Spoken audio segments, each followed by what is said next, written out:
freedom, I to meet him. Where'd you read him? Bueno, estamos con Gemma, estamos encantados de estar con él aquí y de poder ter no stand aquí en Jazz Madrid visibilizar a creatividade nosa, a creatividade das nosas artistas e sobre todo con alguén como ela que xa formou parte de tantos proxectos, seleccionada e gañadora tamén de algúnas dos certámenes que convocou a Rede Museística como foi o Estudio Aberto.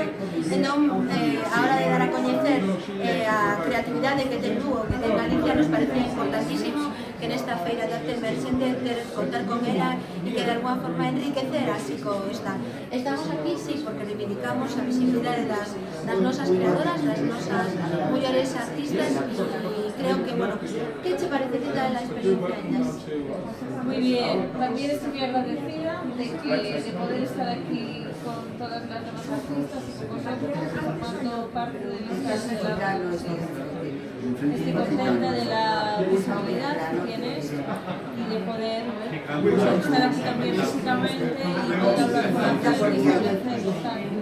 Es tu casa, son tus museos y quién más no llamamos pie a que todos si interés que formáis parte de esta institución y por eso estás aquí con la obra. Ha venido gente, te ha preguntado, has podido entregar, explicar tu dossier. Sí, ha habido gente que ha venido y se ha interesado y les he enseñado la obra y también pues el museo donde se ve el resto de mi trabajo que se ha llevado a cabo. Aparte de eso, bueno, dentro de poco vas a dar un taller en Lugo, ¿no? Sí. ¿Qué días son? Pues mira, empiezo a principios de mayo y acabamos a final de abril. Bueno, Los sábados y va a ser que van a ser para niños y niñas sobre mujeres artistas que ha habido en la historia del arte, un poco para que las vayan conociendo y trabajando con sus obras. ¿Cómo se llama el taller? Asilenciadas se llama. As silenciadas, serán uns obradoiros que se impartirán, serán os sábados na Rede Museística, no museo.